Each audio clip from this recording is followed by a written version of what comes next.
Leur chant n'était pas une arme, mais un feu qui éclairait et réchauffait, et qui pourtant consumait ceux qui s'en approchaient.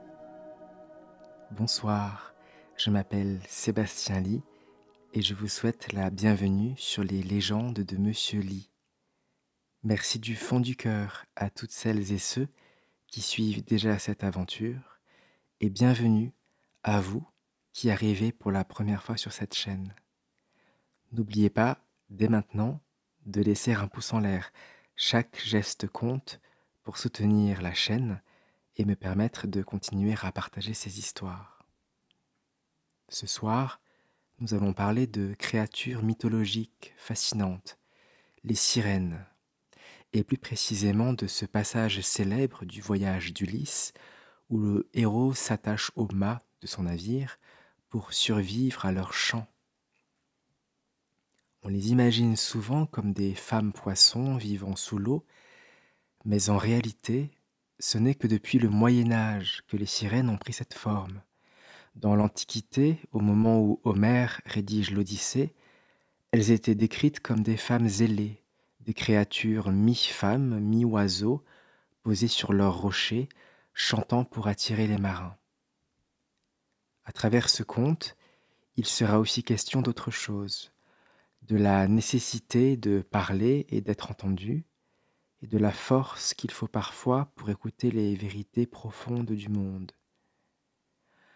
Installez-vous confortablement, laissez vos pensées s'apaiser et partons ensemble pour ce voyage. En route. Posées sur le rocher, elles attendent, le regard au loin, leurs ailes repliées dessinent contre la pierre des ombres immobiles. Autour d'elles, la mer s'agite, vient mourir à leurs pieds, puis repart, haletante, toujours recommencer. Le vent passe, soulève quelques mèches de cheveux, mais rien ne bouge vraiment. Elle demeure comme clouée à ce rivage. L'horizon se tend devant elle, une ligne dure, infranchissable, où le ciel et l'eau se confondent. C'est là que leurs yeux se fixent depuis toujours, jour après jour, la même vision, écume, nuages, reflets changeants, rien de foncièrement nouveau, rien qui ne les arrache à cette immobilité. Leur vie ressemble à ce plan figé, des corps prêts à s'élancer mais que rien n'arrache au rocher.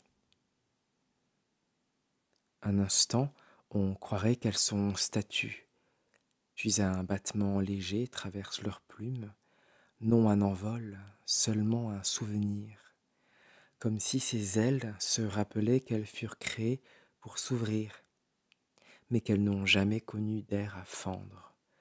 Le frisson s'éteint aussitôt. Elles se replient et tout redevient pierre. Sous la surface muette, pourtant, quelque chose brûle, un feu invisible. Elles portent un savoir trop lourd, celui des guerres et des amours, les naissances et les morts, les secrets des dieux et les plaintes des hommes. Elles savent tout ce qui advient sur la terre et sous le ciel. Cette mémoire universelle gonfle en elles comme une marée retenue, mais rien ne s'épanche, tout reste clos. Alors elles attendent, l'attente est leur souffle, elles attendent qu'une voile apparaisse, qu'un visage se tourne, qu'une oreille s'ouvre, car sans cela, elles se dissolvent. Exister pour elles, c'est être entendu. Le silence est une menace plus cruelle que la mort. Il les rend inutiles, invisibles, presque absentes à elles-mêmes. La mer roule, vivante, infatigable. Le monde des hommes y circule, voyage, guerre, conquête, retour. Mais ici, rien ne change. Les sirènes incarnent l'opposé du mouvement, une fixité qui les ronge. On les croirait nés pour le présent perpétuel, condamnés à répéter le même geste, le même regard, la même attente. Leurs yeux brillent d'une intensité étrange, et dans cette fixité, une supplique muette, qu'on vienne, qu'on entende, qu'on leur arrache ce chant avant qu'il ne devienne leur tombeau. Elles n'ont encore rien dit, et déjà leur silence crie. Sous la lumière pâle, leur regard demeure fixé sur l'horizon.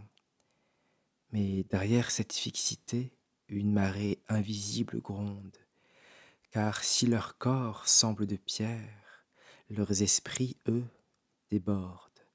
Tout ce qui advient dans le monde leur appartient. Elles savent. Elles savent les enfants qui naissent et ceux qui meurent au premier souffle. Elles savent les serments murmurés dans l'ombre, les guerres déclarées dans la fureur, les couronnes qui tombent et les royaumes qui se révèlent, qui se relèvent. Elles savent les dieux jaloux, les héros perdus, les amants séparés. Elles portent en elles la mémoire universelle comme un flot sans fin. Mais ce savoir ne s'écoule pas. Il s'accumule en elles comme une eau enfermée dans une citerne trop étroite. Leurs poitrines retiennent un océan de récits, de vérités, de destin. Et ce poids ne les rend pas plus vivantes, au contraire, il les étouffe. Elles sont saturées de mémoire, pleines d'un monde qui n'est pas le leur. Tout ce qui existe ailleurs les traverse et s'imprime en elles, mais rien n'en sort. Elles savent tout, mais ne peuvent rien partager. Alors parfois elles se sentent prisonnières de leur propre omniscience. Captives de l'île, elles le sont aussi de leur propre mémoire. C'est une cage à double paroi. La pierre qui les retient au rivage et la vérité qui les retient en elles-mêmes. Elles ressemblent à des tombeaux vivants gardiennes de secrets trop vastes pour l'oreille humaine. Leur omniscience est un trésor empoisonné. Ce qui devrait être un don devient un fardeau. Ce qui devrait nourrir finit par consumer. Elles savent pourtant que ce savoir, elles ne le détiennent pas pour elles seules. Il est fait pour circuler, pour être donné, comme si leur chant n'était qu'un canal, un passage, une ouverture entre le monde et les hommes. Mais ce passage ne peut s'ouvrir qu'au prix de la mort. L'oreille humaine ne supporte pas la vérité entière. Celui qui écoute est brûlé de l'intérieur, consumé par une clarté trop vive.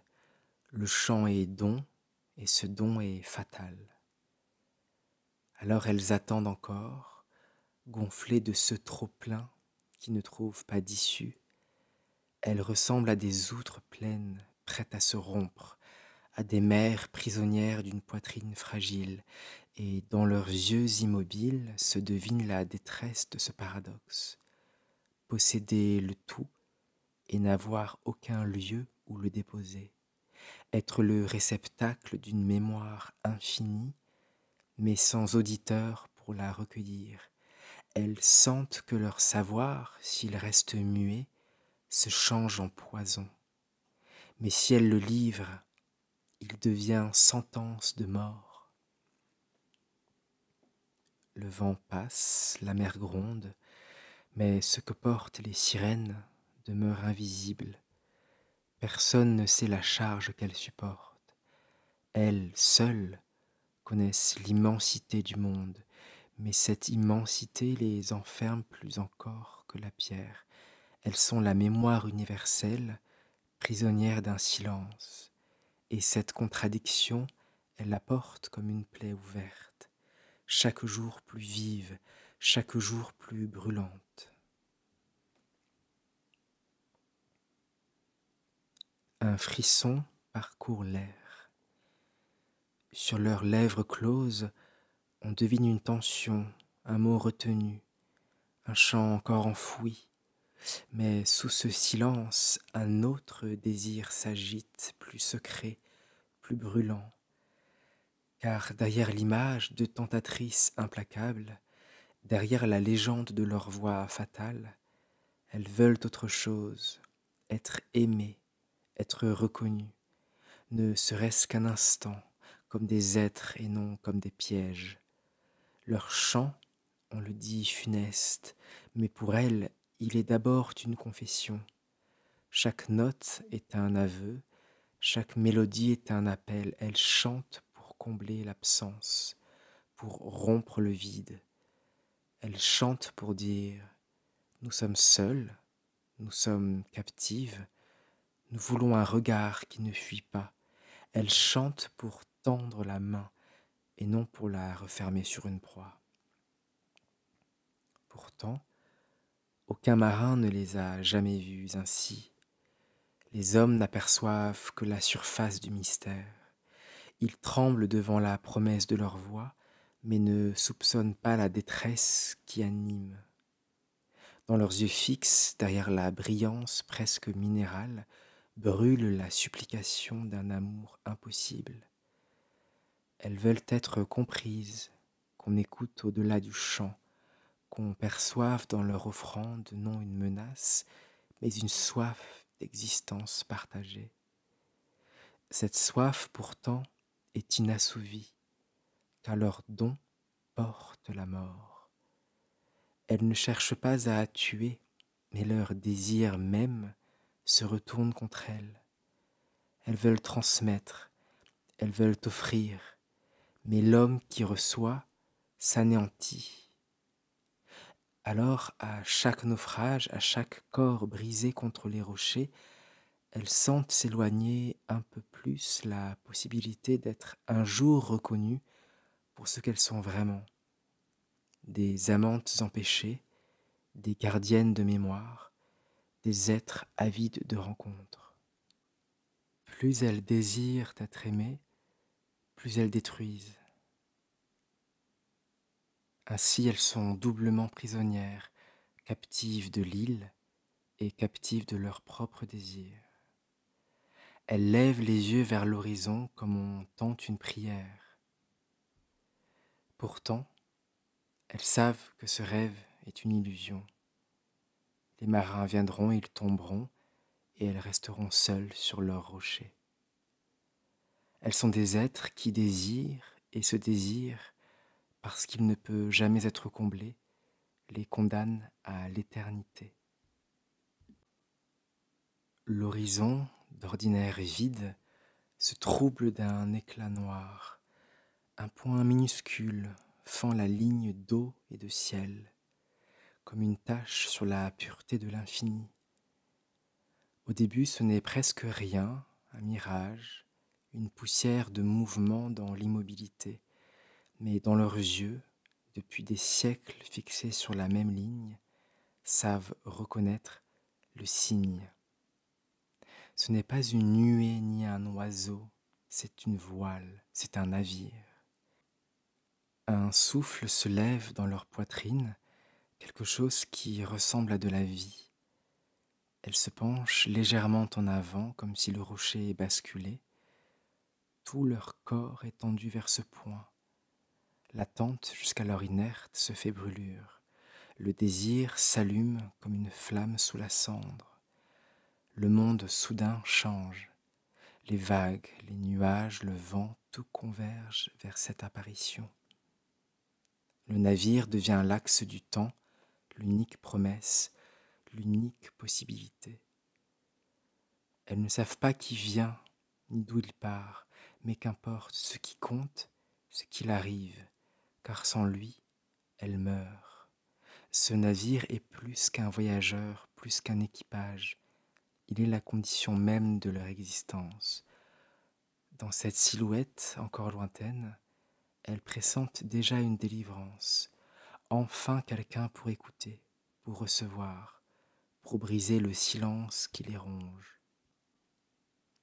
Elles sentent leur chant bouillonner en elles, prêt à jaillir. Elles brûlent d'offrir leur trésor, cette mémoire universelle qui les étouffe. Elles veulent le transmettre, le déposer, s'alléger de ce poids immense qui gonfle leur poitrine. Leur désir n'est pas de tuer, mais de donner. Et déjà elles s'imaginent, les voix s'élevant, couvrant le fracas des vagues, enroulant l'équipage dans une caresse de son. Le navire avance, minuscule encore, mais déjà porteur de toutes les espérances. Elles savent qu'elles ne peuvent pas aller à sa rencontre, qu'elles sont vissées à leur île. Elles n'ont pas de chemin vers l'autre. Il doit venir à elles. Alors elles attendent, haletantes, les yeux fixés sur la voile qui grandit. Elles savent qu'elles n'ont rien d'autre à offrir que leur chant, mais dans ce chant, elles mettront tout, leur solitude, leur savoir, leur désir secret d'amour, leur mémoire sans fin. Le ciel s'assombrit comme si la mer retenait son souffle. Le point noir devient une forme, la forme devient un navire. Il fend l'eau avec la régularité d'un cœur battant, et les sirènes, figées sur leurs rochers, sentent leurs veines s'emplir de ce rythme. L'attente n'est plus une inertie mais une tension, comme si chaque seconde qui rapproche le navire gonflait leur être d'un excès d'existence. Dans leurs yeux, une lueur nouvelle s'allume. Elles savent que cet instant est rare, unique, que chaque apparition est une chance arrachée au vide. Le navire n'est pas encore là, mais déjà elles l'habitent de leur désir, déjà elles le possèdent comme une promesse, et dans ce moment suspendu, elles ressemblent à des amantes qui, depuis l'éternité, attendaient ce premier regard. Elles ferment un instant les yeux, elles sentent le chant déjà prêt, gonflé dans leur poitrine comme une marée qui s'impatiente, mais elles savent ce qu'ils portent, non pas la douceur d'une berceuse, non pas la caresse d'une promesse légère, mais l'abîme d'une vérité trop vaste. Car les hommes qui s'approchent ne meurent pas de leurs mains, elles ne griffent pas, elles ne mordent pas. Ce qui tue, c'est ce qu'elles donnent. Leur voix n'est pas une arme, mais une ouverture. Elle entr'ouvre la poitrine de l'homme et y verse tout, la mémoire du monde, les guerres, les amours, les secrets des dieux et des morts. En un instant, celui qui écoute reçoit ce que nul ne peut contenir. La vérité s'engouffre en lui comme un torrent, brisant ses digues intérieures. Les cœurs les plus fragiles éclatent aussitôt, incapables de supporter cette immensité. Même les plus solides se fendent, consumés par un feu trop vif. L'homme qui tend l'oreille n'est pas victime d'un piège, mais d'une surabondance, trop de savoir, trop d'images, trop de lumière. Leur chant est une clarté qui aveugle, une nourriture trop riche qui finit par étouffer, une étreinte trop forte qui brise les os. Ce n'est pas la mort qui vient de l'extérieur, c'est l'intérieur qui se défait sous le poids d'une vérité impossible. Et pourtant, elles ne savent pas se taire. Leur chant est leur souffle. Sans chanter, elles meurent d'inanition, prisonnières d'un savoir muet qui se change en poison. Alors elles offrent parce qu'elles ne peuvent pas faire autrement, elles donnent, même si donner revient à condamner. Elles tendent leur voix comme on tend une main, et cette main entraîne celui qui la saisit dans l'abîme. Leurs yeux brillent d'une conscience douloureuse. Chaque fois qu'elles ouvrent la bouche, elles deviennent meurtrières malgré elles. Elles ne sont pas des monstres, mais le monde les regarde comme telles. Elles, elles savent qu'elles sont des amantes empêchées, des messagères tragiques. Elles savent que leur vérité est trop grande pour les mortels. Mais comment retenir un chant quand on a été créé pour chanter? Le navire se rapproche encore. Elle devine déjà les visages qui se tourneront, les oreilles avides, les regards fascinés. Et elles savent qu'aucun de ces hommes ne pourra recevoir sans périr.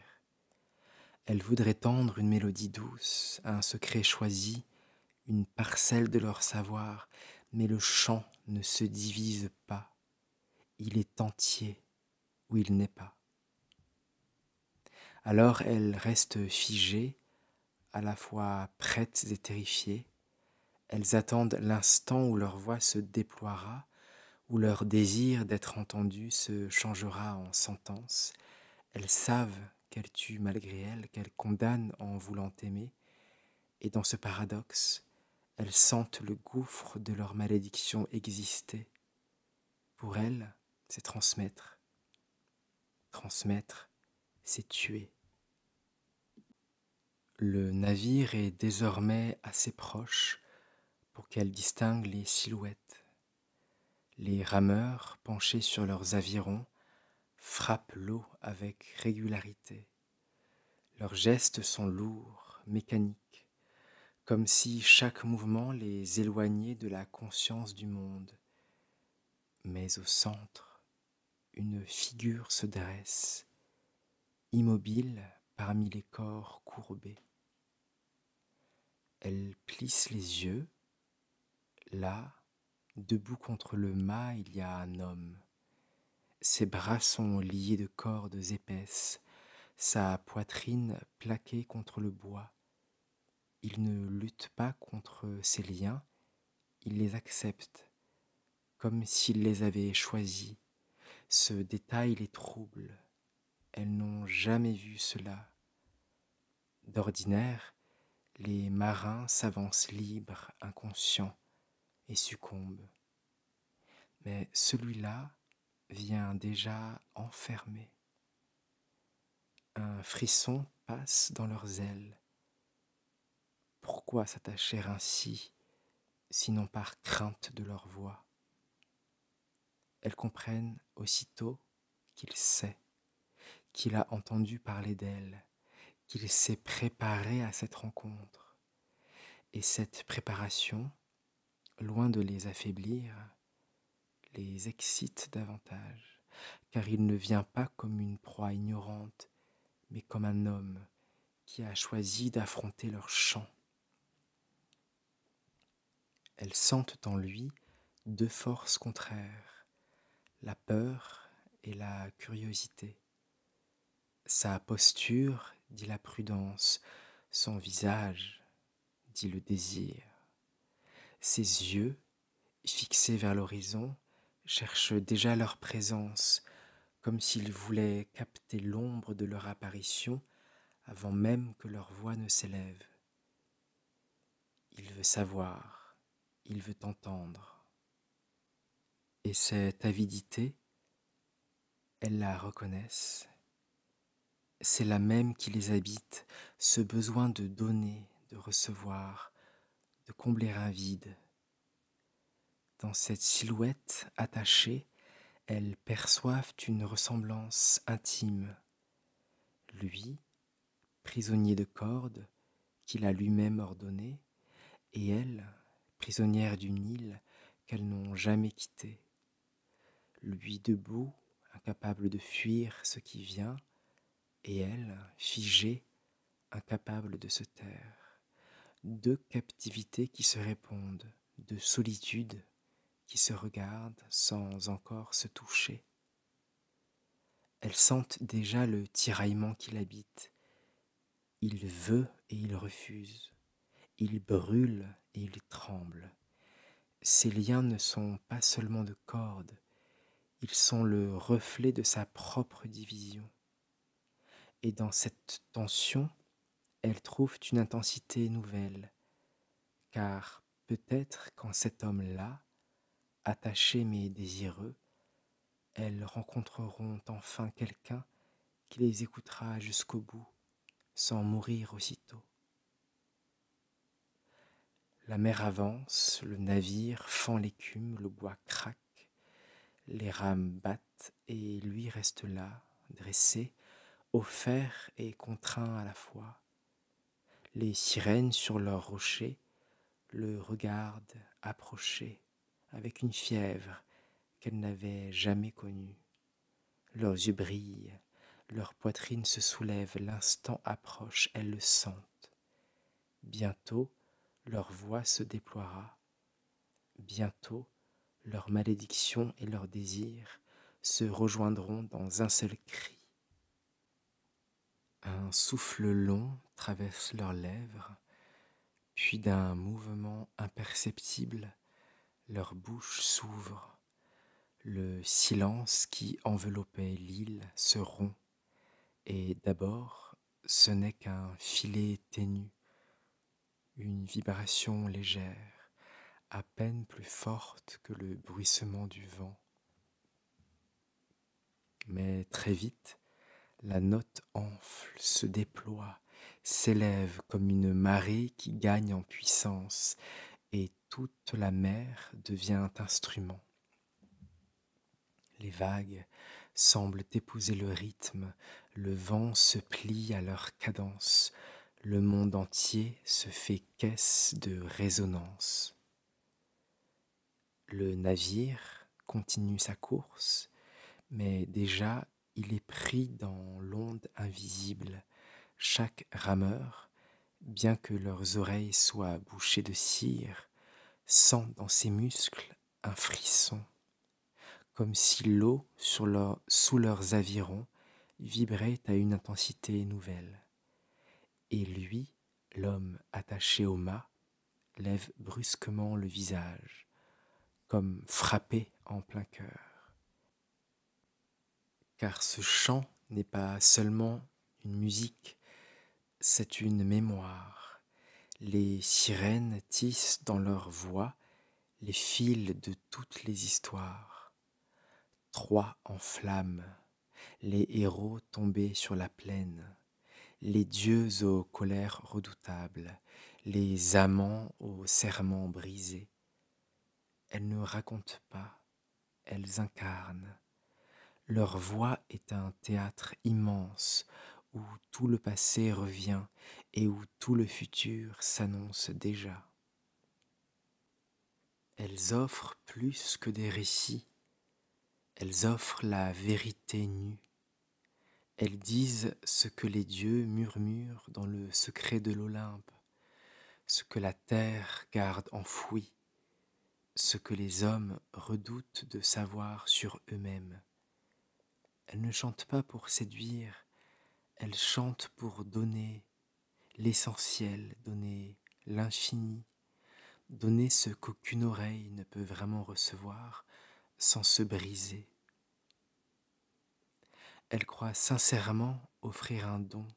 Leur voix n'est pas un piège, mais une offrande totale. Elles mettent dans chaque note toute leur solitude, tout leur désir, tout leur savoir immense. Elles ne retiennent rien. Elles se dépouillent d'elles-mêmes, comme si chanter revenait à se déverser, à s'ouvrir, à disparaître dans l'autre. Et dans ce moment, elles se sentent enfin vivantes. Leur corps, figé sur les rochers, trouvent une vibration nouvelle, leurs ailes frémissent, leurs yeux brillent, leur poitrine s'ouvre, elles ne sont plus des statues muettes, elles sont des voix incarnées. Elles ne sont plus des prisonnières, elles se transforment en passeuses. Le navire, pris dans l'onde, glisse au milieu d'un univers qui n'appartient qu'à elle. L'homme attaché au mât tremble écartelé entre l'effroi et l'extase. Ses yeux cherchent, avides, comme pour capter davantage encore de cette lumière sonore. Et elles, en le regardant, se disent « Peut-être, cette fois, peut-être que cette fois il comprendra. Peut-être que cette fois, le don ne sera pas seulement mortel. Peut-être que cette fois, il sera reçu. » Le chant se déploie, vaste, irrésistible. Il roule sur les vagues, enveloppe le ciel, s'insinue dans les moindres souffles du vent. Mais sur le navire, les rameurs poursuivent leurs tâches, insensibles, leurs oreilles bouchées de cire. Leurs visages restent impassibles, concentrés sur le rythme des avirons. Leurs mains plongent et ressortent de l'eau avec la régularité mécanique d'une machine. Aucun d'eux ne tourne la tête, aucun d'eux ne frissonne à la beauté du chant. Pour les sirènes, ce spectacle est insoutenable. Elles chantent avec toute leur mémoire, toute leur vérité. Et devant elles, une armée de sourds. Elles versent dans l'air le savoir des dieux, des hommes, la clé des destins et ces silhouettes qui continuent de ramer comme si le monde n'avait pas changé. Elles donnent tout et ne reçoivent rien. Elles se sentent plus seules encore que dans le silence. Alors une pensée les traverse, amère. Les hommes préfèrent l'ignorance, ils choisissent de vivre dans la nuit plutôt que de voir la clarté trop vive. Ils protègent leurs oreilles, ils se barricadent, ils refusent la vérité. Leur survie vaut plus que la connaissance, leur mouvement perpétuel, voyage, conquête, retour, ne peut pas être interrompu par une révélation. Mieux vaut ramer dans le noir que de sombrer dans la lumière. Elles comprennent que c'est là la condition humaine, désirer et fuir dans le même geste. L'homme veut savoir, mais il recule devant l'abîme de la vérité. Il aspire à l'essentiel, mais quand il approche, il se protège. Il détourne les yeux, il ferme les oreilles. Il ne veut pas être brisé, il veut continuer. Leur chant devient alors un miroir cruel. Il reflète ce paradoxe. Les hommes rêvent de sens, mais tremblent dès qu'on le leur tend. Leur vie est une oscillation entre la faim et la peur, entre le désir d'entendre et la terreur d'être transformé. Elle le voit dans ce navire qui avance obstinément. Il choisit de passer plutôt que de s'arrêter. Il choisit de survivre plutôt que de recevoir. Cela les blesse, car elles savent que dans leur chant, il n'y a pas seulement un piège, mais une offrande. Elles veulent transmettre, se délester, partager leur savoir. Mais à chaque fois, les hommes répondent par la fuite, par le refus ou par la mort, jamais par l'accueil.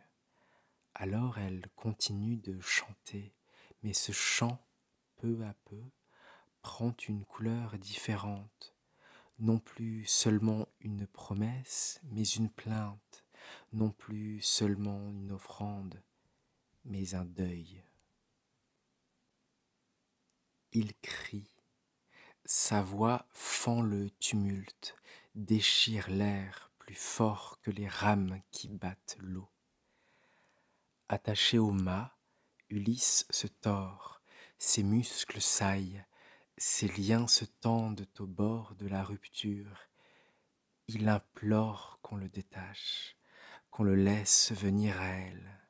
Chaque mot qu'il hurle est une flèche lancée vers leur rocher. Il brûle de s'élancer, il veut plonger, il veut se perdre, mais les cordes tiennent bon. Elles l'empêchent de se jeter. Elle sauve son corps là où son âme déjà vacille. Les sirènes le regardent, fascinées. Dans ses yeux, elle voit un éclat qu'elle n'avait jamais vu. Ce n'est pas seulement le désir d'un homme pour une voix, mais une avidité plus vaste, plus contemporaine. La soif de tout savoir, de tout posséder, de tout vivre d'un seul coup. Son regard les transperce. Il est affamé, insatiable, avide d'une totalité qu'aucun mortel ne peut contenir. Elles y lisent le reflet d'une humanité toujours en quête, toujours insatisfaite, toujours prête à se consumer pour quelques éclats de vérité. Leurs voix se mêlent, ondulent, l'enveloppent. Elles savent ce qu'elles font naître en lui.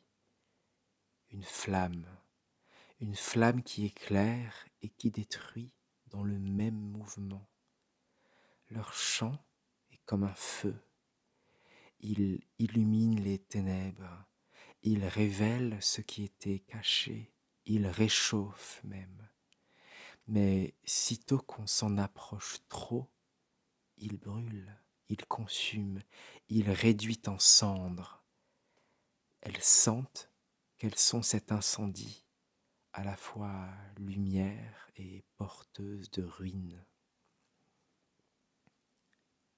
Et alors, un doute les traverse, vaste comme la mer elle-même.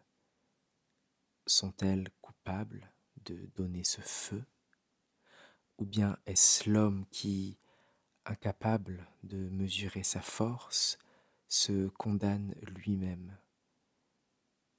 Elle pose la question en silence, à l'horizon.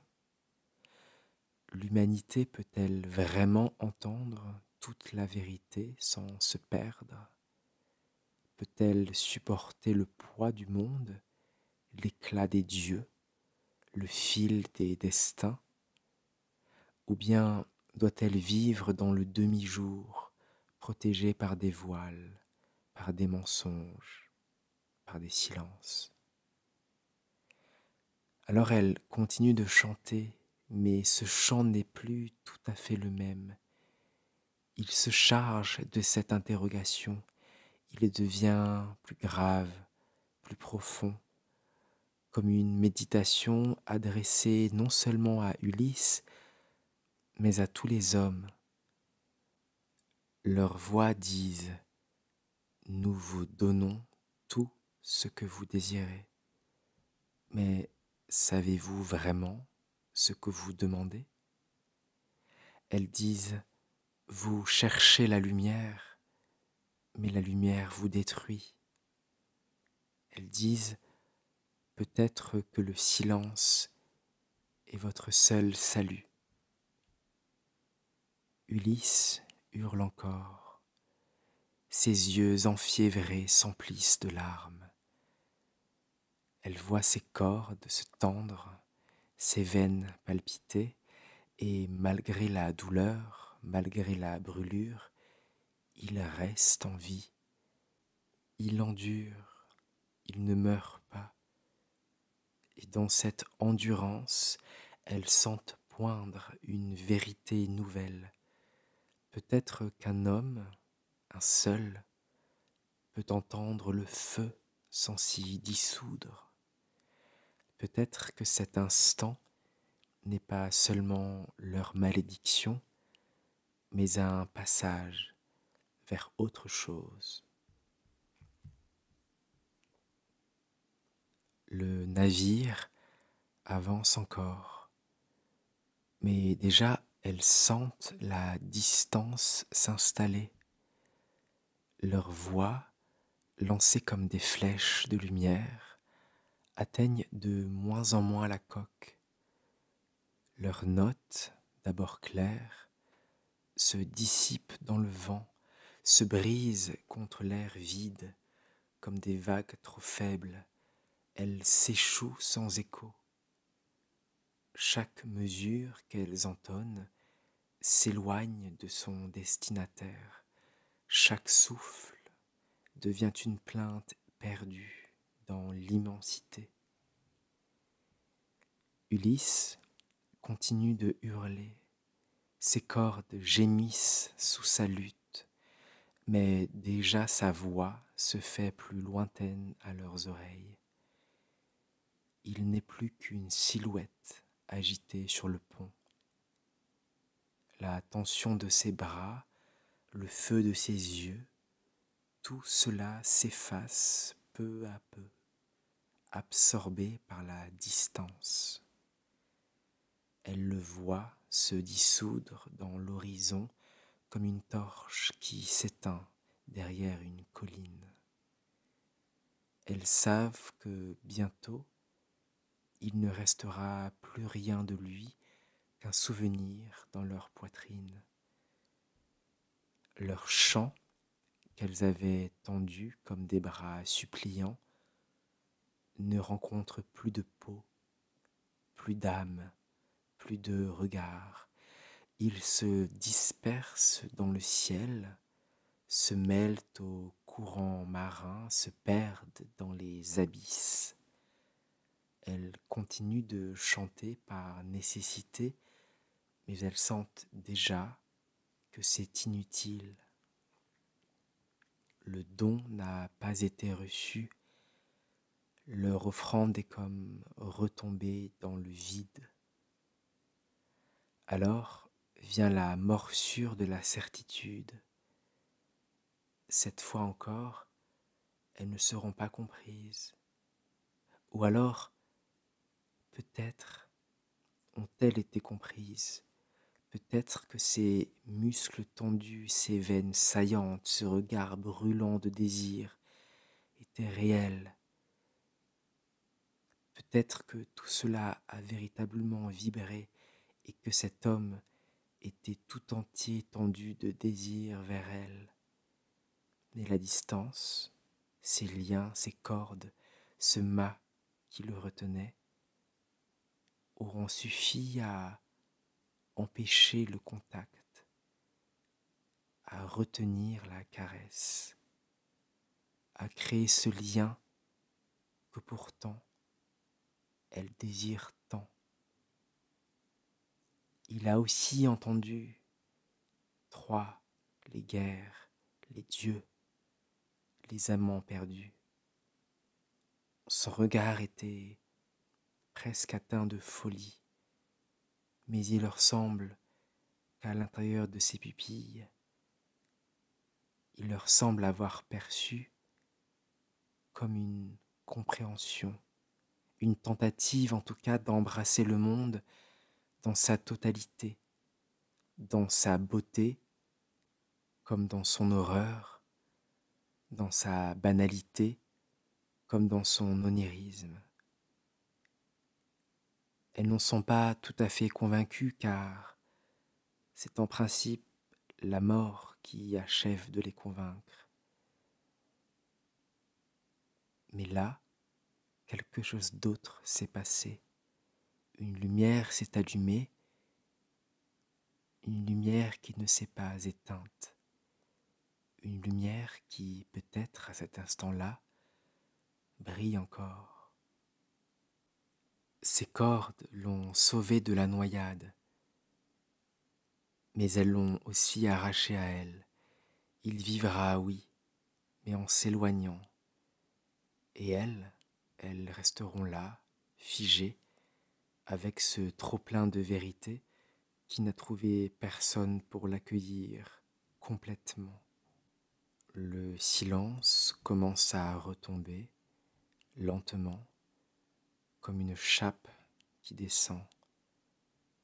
Ils recouvrent leur voix, la mer reprend son souffle régulier, le vent reprend sa respiration, les oiseaux de l'île reprennent leur vol, tout semble revenir à l'ordre ancien, comme si rien ne s'était passé. Mais elles savent qu'elles ont perdu quelque chose, un espoir, une brèche, une possibilité. Le navire est désormais une ombre de plus en plus fine, presque effacée. Leurs yeux s'accrochent à lui encore comme on retient l'image d'un rêve au réveil. Puis l'horizon se referme et à nouveau elle se retrouve seule et devant elle un désert liquide, autour d'elle le roc et au-dedans ce chant inachevé qui continue de vibrer, prisonnier de leur poitrine, sans écho, sans accueil, sans amour. Le silence s'est fait, le navire a disparu derrière l'horizon, et il ne reste plus que le ressac monotone, indifférent, qui frappe le roc. Les sirènes demeurent figées sur leurs rochers, prisonnières de l'île qui est à la fois leur demeure et leur tombe. Elles savent que jamais elles ne franchiront ces flots, leur monde est réduit à cet écrin minéral, ces falaises immobiles, cet étroit rivage. Leur vie est une attente interminable, rythmée seulement par l'apparition de voiles lointaines. Chaque départ les ramène à la même vérité. Elles ne partiront pas, elles. Elles sont condamnées à guetter les autres, à vivre par procuration, à s'éteindre si plus aucun navire ne s'égare dans leur parage. Elles regardent l'océan étendre sa houle infinie. Ce qui les frappe, ce n'est pas tant sa grandeur que son mouvement. Le monde des hommes, lui aussi, bouge sans cesse. Les armées traversent les terres, les navires sillonnent les mers, les conquêtes s'enchaînent. Leurs existences sont perpétuels voyages. Les sirènes, elles, incarnent l'éternité figée. Leur regard est horizontal, fixé sur une ligne de mer et de ciel qui ne change jamais. Leur corps est rivé à l'attente, comme si elles étaient les gardiennes d'un seuil qu'elles ne franchiront jamais. Et dans cet immobilisme naît un rêve, celui d'être aimé, d'être vu, autrement que comme des voix meurtrières. Elles voudraient qu'un homme, une fois, les écoute sans mourir, qu'ils perçoivent derrière leur chant non pas la menace, mais la tendresse, non pas le piège, mais la quête. Elles désirent secrètement ce que toutes les âmes désirent, être comprises, être accueillies dans leur vérité. Elles aimeraient que quelqu'un les contemple, non comme des monstres, mais comme des êtres blessés, emplis d'un savoir trop lourd, avides d'un partage impossible. Mais ce rêve se brise toujours sur la même réalité. Le chant qu'elles offrent comme une caresse devient une malédiction. Ce qu'elles veulent transmettre détruit, ce qu'elles veulent donner consume. Leur amour se retourne en perte, leur vérité en poison. Alors, dans le silence qui suit chaque départ, elles se sentent à la fois coupables et innocentes, offertes et rejetées. demeurent là, sur leur rocher, les ailes immobiles, les yeux fixés sur une mer qui ne répond pas. Et l'île les enferme à nouveau dans son éternité de pierre. Elles savent qu'elles chanteront encore, qu'elles attendront encore, qu'elles aimeront encore, et que leur chant encore se changera en malédiction. Telle est leur vie, désirer l'autre jusqu'à en mourir, sans jamais être reçu. Le silence s'installe, et dans ce silence, une certitude les étreint. Elles le savent, Ulysse a résisté, il a entendu leur chant, il l'a désiré, mais il n'a pas sombré. Leurs voix, pour la première fois, n'ont pas englouti un homme. Ce qu'elle craignait depuis toujours s'est accompli. L'histoire des sirènes disait que le jour où un mortel résisterait, elle devrait disparaître. Cette loi, inscrite dans leur chair, se réveille en elles comme une brûlure. Elles sentent leur corps vaciller, leurs ailes tremblent, non pas de fatigue, mais d'une faiblesse nouvelle, inconnue.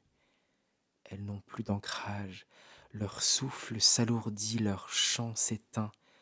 Tout ce qui les faisait exister, la tension de l'attente, la brûlure du désir, la puissance de la voix, tout cela d'un seul coup s'effondre. Car elles vivaient dans ce but seul, être entendues. Exister pour elles, c'était se déposer dans une oreille humaine. Sans cet écho, elles ne sont plus que des pierres vivantes, promises à l'effritement. Leurs yeux se tournent une dernière fois vers l'horizon. Elles voudraient crier encore, prolonger l'instant, refuser la chute, mais il est trop tard. La prophétie se referme sur elles comme une mâchoire invisible. Leur chant, désormais inutile, retombe en poussière dans l'air. Alors elles comprennent que leur vie n'a jamais été qu'une tension fragile. Dépendre de l'écoute d'autrui, suspendre leur survie à l'accueil toujours incertain d'un autre. Dans ce basculement, une pensée ultime les traverse. Qu'advient-il d'une vérité qu'aucune oreille ne peut porter? Qu'arrive-t-il aux voix trop vastes pour être reçues?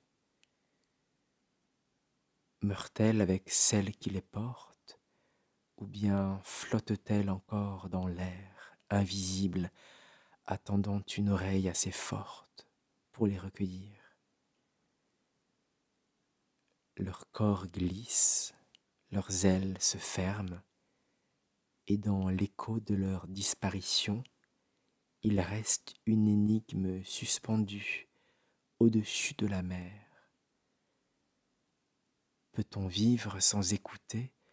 Peut-on survivre sans être entendu? Peut-on transmettre sans que cela détruise? Les flots, indifférents, reprennent leur danse. L'île, immobile, se referme dans son silence éternel. Merci d'avoir écouté ce conte jusqu'au bout. Comme je vous le disais au tout début de l'introduction, ce n'est qu'au Moyen Âge que ces créatures, les sirènes, qui sont mi-oiseau, mi-femme, prennent la forme de créatures mi-poisson, mi-femme. C'est vrai que lorsque l'on parle des sirènes aujourd'hui, on imagine tout de suite des femmes poissons, belles, mystérieuses, avec une longue chevelure qui flotte dans l'eau. mais ce n'est pas du tout l'image d'origine. Effectivement, dans l'Antiquité, au temps d'Homère, les sirènes n'ont rien à voir avec la mer. Comme vous avez pu l'entendre, ce sont des femmes oiseaux, un visage humain, un corps ailé, posé sur des rochers. Leur force n'était pas tant leur beauté physique que leur voix. Elles chantaient et ce chant offrait aux marins la promesse de tout savoir, de tout comprendre. Et dans les vases grecs, on les retrouve souvent avec des ailes puissantes, parfois même avec des instruments de musique, en lien avec leur chant. Elles ne sont donc pas des nageuses, mais des chanteuses, on pourrait presque dire des prêtresses de la mémoire universelle. Alors, pourquoi ont-elles basculé au Moyen Âge dans cette image de femme poisson que l'on connaît tous? Il y a plusieurs raisons. D'abord, un glissement linguistique. Certains termes latins ont fini par mélanger créatures ailées et créatures marines. Et puis surtout, la symbolique chrétienne est venue modifier leur sens. Dans le regard des clercs du Moyen Âge, la femme poisson, mi-humaine, mi-animale, devient une image idéale de la tentation. Son corps attire, mais ses écailles rappellent un monde obscur, presque inquiétant. Donc petit à petit, les représentations changent. Dans les manuscrits enluminés, les sirènes, par exemple, apparaissent assez couramment avec un miroir et un peigne. Ça peut sembler anodin, mais c'est tout sauf innocent. Le miroir, en réalité, ça symbolise la vanité, et le peigne, c'est la séduction. À travers ces détails, les sirènes ne sont plus vues comme des gardiennes d'un savoir immense, mais comme des incarnations du désir charnel. Leur danger n'est plus intellectuel, mais moral. On retrouve cette même logique dans la sculpture des églises romanes et gothiques. Par exemple, sur certains chapiteaux, les sculpteurs médiévaux ont représenté des sirènes poissons qui exhibent leur queue écailleuse. Parfois même, elles ont deux queues. Elles deviennent un avertissement. Céder à la séduction, c'est perdre son salut. On le voit bien, entre l'Antiquité et le Moyen Âge, l'imaginaire s'est complètement déplacé. Les sirènes oiseaux, liées au savoir et au chant, se sont transformées en sirènes poissons, liées au désir et à la chair. On passe de la voix à l'image, de l'oreille à l'œil, du vertige de la vérité au danger de la séduction. Ce changement raconte aussi une peur, la peur médiévale de la femme, de son corps, de son pouvoir d'attirer. C'est comme ça qu'au fil des siècles, l'oiseau ailé a laissé place aux poissons écailleux. Les sirènes d'Homère ont peu à peu disparu, remplacées par celles des enluminures et des sculptures. Et cette image-là, transformée par le Moyen Âge, c'est celle-là qui continue d'habiter nos rêves et nos contes d'aujourd'hui. J'avais envie, en écrivant ce conte, de précisément redonner la vraie place des sirènes et tout ce qu'elles portent de ce savoir qui est à la fois un don inestimable et, et un danger quelque part. Pas un danger pour elles, mais un danger pour celles et ceux qui écoutent. C'est-à-dire, suis-je capable d'écouter, donc de voir le monde tel qu'il est vraiment, dans toute sa beauté et dans toute sa dureté.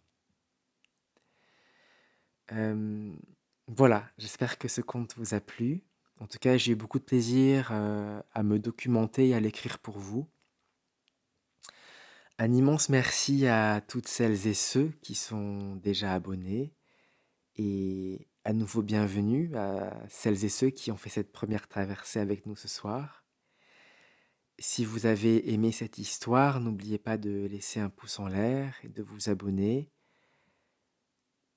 Ça peut paraître peut-être anodin pour vous, mais ça m'encourage déjà et ça aide cette chaîne.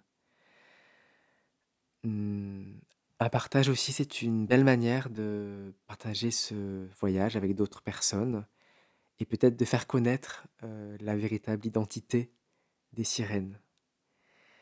C'est toujours un grand plaisir de lire vos commentaires, même un simple salut ou un petit emoji, tout cela suffit amplement à me faire sentir votre présence et je remercie celles et ceux qui prennent le temps de le faire.